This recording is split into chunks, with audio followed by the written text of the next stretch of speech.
Isabell Brikell, with a more straightforward surname, and I'm delighted with that fact. Isabell's going to talk to us about genetics and about the use of genetics and how it features in the use of medication. Yeah, thank you, and thanks so much for being here. It's really exciting to spend some night attend one of these more patient events, and I'm learning a lot. And I'm also going to try to explain genetic research very quickly. So we'll see how that goes. I hope I get some points across. Okay, so the general question that we wanted to ask and we have thought about is whether our genes could affect how well the ADHD medications work. So everyone in this room knows that it's very common to prescribe stimulant medications for ADHD, and for a lot of people this works really well. But there are large differences in how we respond to treatments, or how effective is it, and what type of side effects you experience. And as you heard, we also know that many people stop their stimulant medication very early on in treatment, and common reasons that are reported for this are poor response or side effects. So we have reasons to believe that genetic differences between us as individuals will impact how we respond to medication, how we metabolize it, and what kind of side effects we might experience. And this could then in turn lead to the discontinuation of medication. And the reason we kind of think about this in ADHD is that, for example, we know there are today known genetic differences that will affect how well a person can tolerate, for example, antipsychotic medication. But there's been much less research done on ADHD medication. So why is it important to look for genes that impact discontinuation of ADHD medication? Well, in general, it would be good if we could know already before starting medication who might have a high risk of having either a bad response, like not really responding, or experiencing side effects, and thereby maybe also then discontinuing the medication. That would be nice, right? And the overall goal of TIMESPAN is this more personalized treatment strategies that could potentially reduce the sort of trial and error process of finding the right medication. And if we understand something about the biology that underlies how well or how bad the ADHD medication works, it could help us find maybe new or alternative medications for those where the main treatment doesn't really work. And a nice thing about genes is that they're there from conception. We're born with a set of genes. So if we know, for example, that you have a high genetic liability for something like hypertension, and we start a medication that can change your heart rate or affect your hypertension, we could already, before starting the medication, make sure we monitor that patient more closely, or that we consider maybe other types of medications. So that's a key advantage of thinking about genes in this scenario.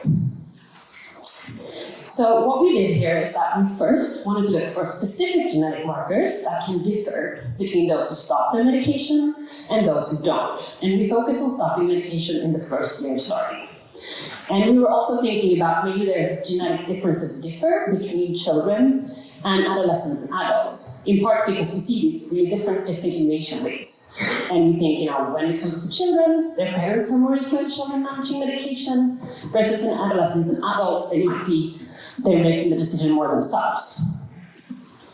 So the research that we use here comes from a study called ISIC. And this is a really large Danish study where we have genotype data and we also have REGIS data, including information about prescriptions that you pick up at the medication at the pharmacy.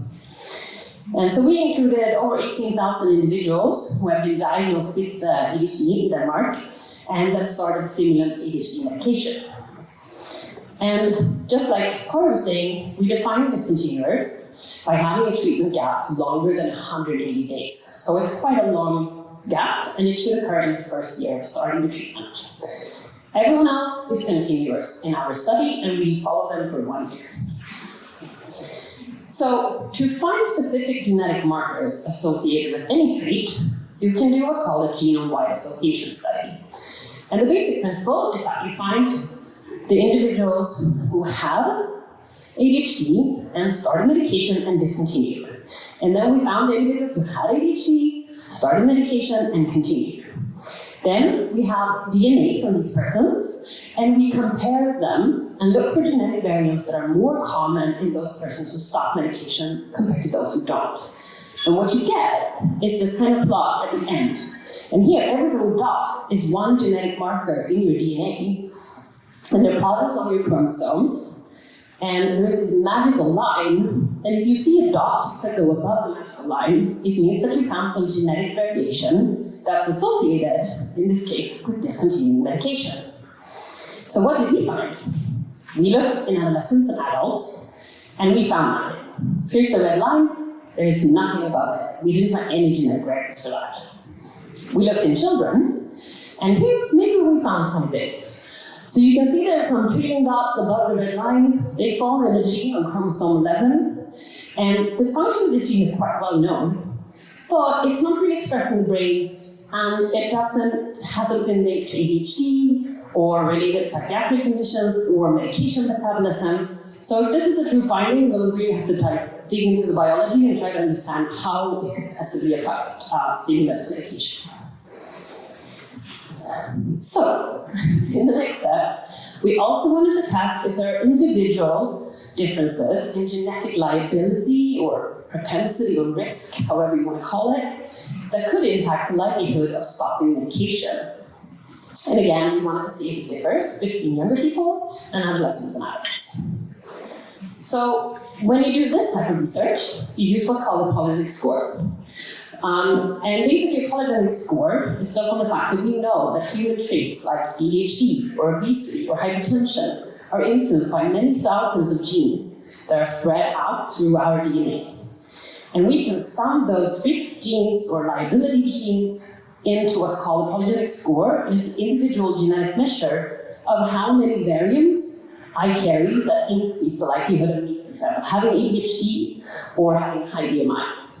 And so the idea is that in a population, some individuals over in the green will have very few of the genes, most of us have something in the middle, and then some on the end of the red are those that have most of the genes that increase, for example, your likelihood of having ADHD.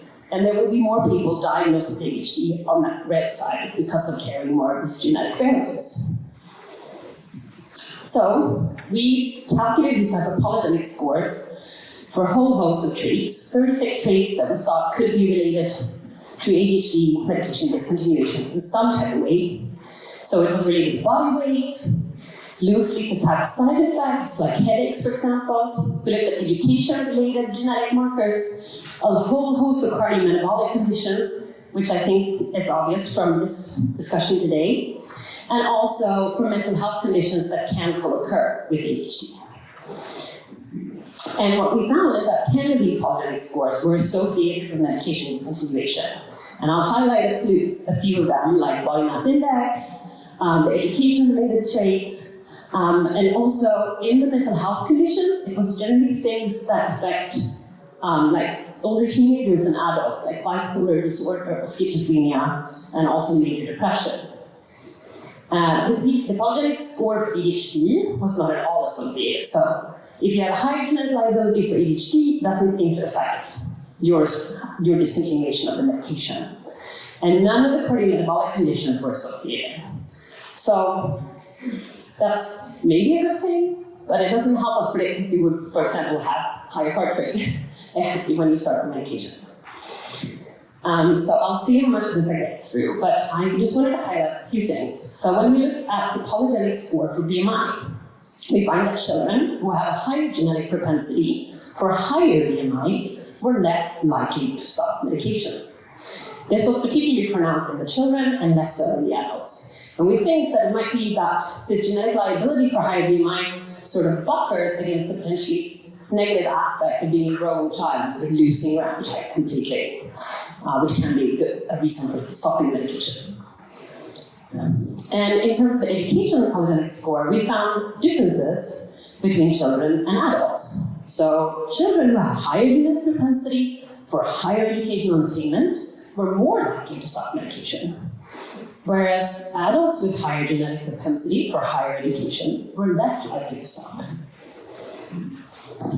And when we look at the mental health conditions which were associated, we generally find that if you had a higher genetic propensity for things like schizophrenia, bipolar, or depression, you had a higher likelihood of discontinuing, and this was particularly pronounced in children. So what does it mean?